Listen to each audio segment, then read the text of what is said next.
Weekend ಸಂಚಿಕೆಯಲ್ಲಿ ಸುದೀಪ್ ಗುಡುಗು. ಈ ವಾರದ ವೀಕೆಂಡ್ ಪಂಚಾಯ್ತಿ ಸಂಚಿಕೆ ನೀಡಲು ಬಿಗ್ ಬಾಸ್ ವೀಕ್ಷಕರು ಕಾಯುತ್ತಿದ್ದಾರೆ. ಅಶ್ವಿನಿ ಗೌಡ ಮತ್ತು ಜಾನ್ವಿ ಅವರ ಆಟಕ್ಕೆ ಮನೆಯಲ್ಲಿರೋ ಸದಸ್ಯರು ಸೇರಿದಂತೆ ವೀಕ್ಷಕರು ಸಹ ತೀವ್ರ ಅಸಮಾಧಾನ ವ್ಯಕ್ತಪಡಿಸುತ್ತಿದ್ದಾರೆ. ಆರಂಭದಲ್ಲಿ ಎಲ್ಲರಿಂದ ತಿರಸ್ಕೃತಗೊಳಗಾಗಿದ್ದ ರಕ್ಷಿತಾ ಶೆಟ್ಟಿ ಪರವಾಗಿ ವೀಕ್ಷಕರು ನಿಂತಿದ್ದಾರೆ.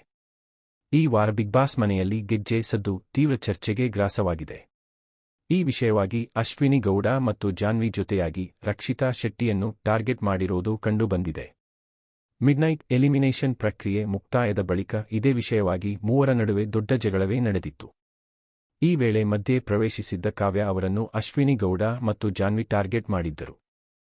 ಗೆಜ್ಜೆ ಸೌಂಡ್ ಮಾಡಿದ್ದು ಅಶ್ವಿನಿ ಗೌಡ ಮತ್ತು ಜಾನ್ವಿ ಎಂಬುದು ಎಲ್ಲರಿಗೂ ಗೊತ್ತಿರುವ ವಿಚಾರ.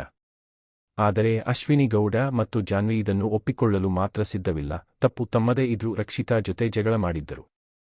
ಇದೇ ಗೆಜ್ಜೆ ಸದ್ದು ವಿಷಯವಾಗಿ ಜಾನ್ವಿ ಅವರನ್ನು ಗಿಲ್ಲಿನಟ ಮತ್ತು ರಕ್ಷಿತಾ ಶೆಟ್ಟಿ ಎಲಿಮಿನೇಟ್ ಮಾಡಿದ್ದರು. ಇಂದಿನ ಮೊದಲ ಪ್ರೋಮೋ ಬಿಡುಗಡೆಯಾಗಿದೆ.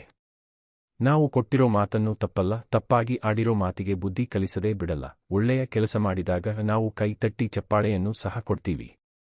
ಎಲ್ಲಿದ್ದೀವಿ ಅನ್ನೋದನ್ನು ಮರೆತು ಬಾಯಿಗೆ ಬಂದ ಹಾಗೆ ಮಾತಾಡಿದವರಿಗೆ ಚೂರು ತಲೆ ಮೇಲೆ ತಟ್ಟಿ ಬುದ್ಧಿ ಹೇಳಬೇಕಾಗುತ್ತದೆ ಎಂದು ಸುದೀಪ್ ಆರಂಭದಲ್ಲಿಯೇ ಹೇಳಿದ್ದಾರೆ. ಈ ಪ್ರೋಮೋಗೆ ಕಮೆಂಟ್ ಮಾಡಿರುವ ನೆಟ್ಟಿಗರು, ಸರ್ ದಯವಿಟ್ಟು ಕ್ಲಾಸ್ ತೆಗೆದುಕೊಳ್ಳಿ.